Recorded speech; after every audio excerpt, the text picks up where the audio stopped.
నమస్తే, welcome to 4 sides TV. Indira Gandhi హత్యానంతరం దేశ ప్రజలను కుదిపేసిన ఘటన రాజీవ్ గాంధీ హత్య. ఆయన హత్య జరిగి 33 ఏళ్లు గడిచాయి.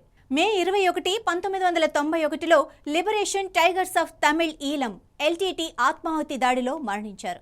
అంతకుముందు శ్రీలంక సైన్యం సైనిక వందనం తిలకిస్తున్న సమయంలో ఒక సైనికుడు రాజీవ్ గాంధీని వెనక నుంచి తుపాకీ బాయ్నెట్తో కొట్టబోగా రాజీవ్ తప్పించుకున్నారు. అప్పుడే ప్రజలంతా ఎంతో ఆవేదన చెందినప్పటికీ ఏమీ కానందుకు సంతోషించారు. ఆయన మరణానికి కారణమైన మరిన్ని విషయాలు ఇప్పుడు తెలుసుకుందాం.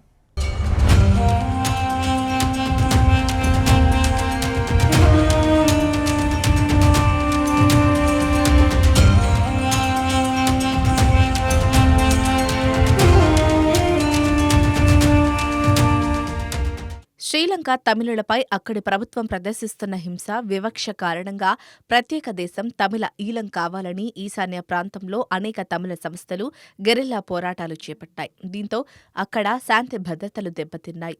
ఆ నేపథ్యంలో శ్రీలంక, భారత ప్రభుత్వాలు రెండూ వారితో ఢిల్లీలో చర్చలు జరిపాయి.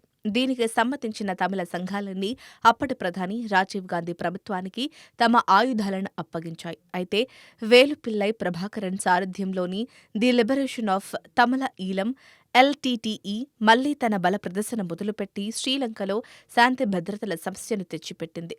దీంతో అక్కడి ప్రభుత్వం అప్పటి భారత ప్రధాని రాజీవ్ గాంధీని సంప్రదించగా ఆయన శాంతి దళాల పేరుతో మన సైన్యాన్ని శ్రీలంకలో శాంతిని పునరుద్ధరించేందుకు పంపారు.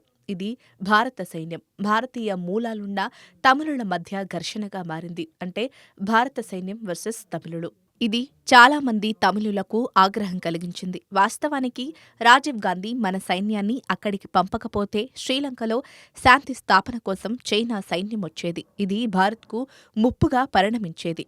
దీనిని ముందుగానే పసిగట్టిన రాజీవ్ అక్కడికి మన సైన్యాన్ని పంపారు.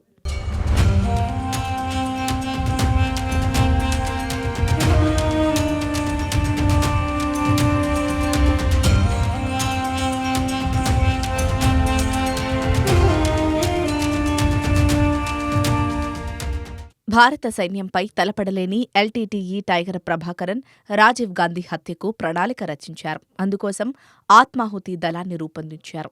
అదే సమయంలో భారత సార్వత్రిక ఎన్నికల కోసం రాజీవ్ గాంధీ చెన్నైలోని పెరంబదూర్లో ప్రచారానికి రాగా రాజీవ్ గాంధీ పాదాలు తాకేందుకు దగ్గరగా వచ్చిన ఓ మహిళ తనను తాను పేల్చుకుంది. ఈ ఘటనలో రాజీవ్ గాంధీ అక్కడికక్కడే మరణించారు. ఈ దాడిలో మొత్తం 14 మంది మరణించగా 40 మంది గాయపడ్డారు. ఈ కార్యక్రమాన్ని వీడియో తీస్తున్న బాధితుల్లో ఒకరైన హరిబాబు అనే ఫోటోగ్రాఫర్ ఆత్మాహుతి బాంబర్ శ్రీలంక జఫ్నాకు చెందిన తెన్మోలి రాజరత్నం అలియాస్ ధనుని తన కెమెరాలో బంధించాడు.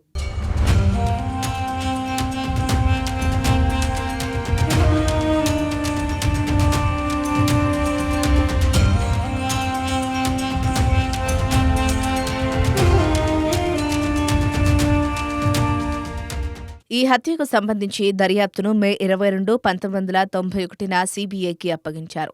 హత్యకు సంబంధించిన భద్రతా లోపాలను పరిశీలించేందుకు జస్టిస్ జేఎస్ వర్మ కమిషన్ కూడా ఏర్పాటయ్యింది. ఈ కేసు విచారణలో టాడా కోర్టు 41 మంది నిందితులపై సిట్ ఛార్జ్షీట్ దాఖలు చేసింది.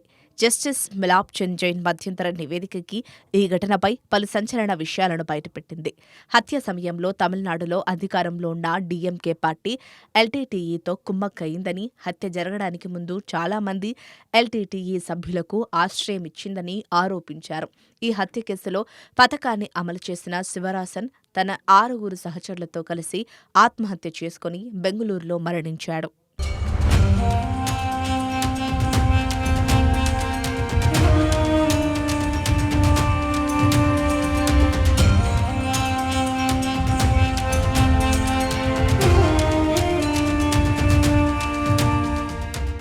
ఈ హత్యతో సంబంధం ఉన్న మరో 26 మందికి చెన్నైలోని టాడా కోర్టు 1998లో 26 మందికి మరణశిక్ష విధించింది.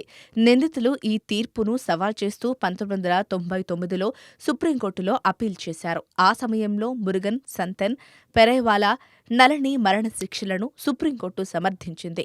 ఈ కేసులో అదే ఏడాది అక్టోబర్లో 19 మందిని విడుదల చేసింది. 2000 సంవత్సరంలో నళిని శిక్షను తగ్గించాలని డీఎంకే ప్రభుత్వం గవర్నర్ని కోరింది. అయితే తమ క్షమాభిక్ష పిటిషన్ని రాష్ట్ర ప్రభుత్వం రాష్ట్రపతికి పంపగా అది తిరస్కరణకు గురయ్యింది.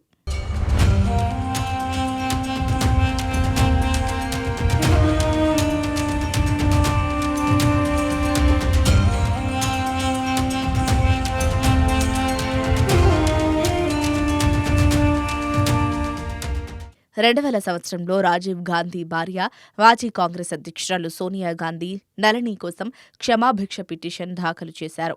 ఆమె ఉరిశిక్షను జీవిత ఖైదుగా మార్చాలని కోరారు. 2014లో సుప్రీంకోర్టు నళిని శిక్షను ఉరిశిక్ష నుంచి యావజ్జీవ శిక్షగా మార్చింది. 2011లో ఎల్టీటీఈ ట్రెజరర్, కీలక నేత అయిన కుమరన్ పద్మనాథన్ రాజీవ్ గాంధీ హత్యపై క్షమాపణలు కోరారు. ఎల్టీటీఈ చీఫ్ వేలుపిల్లై ప్రభాకరన్ రాజీవ్ గాంధీని చంపించినందుకు భారతదేశాన్ని క్షమించాలని కోరారు.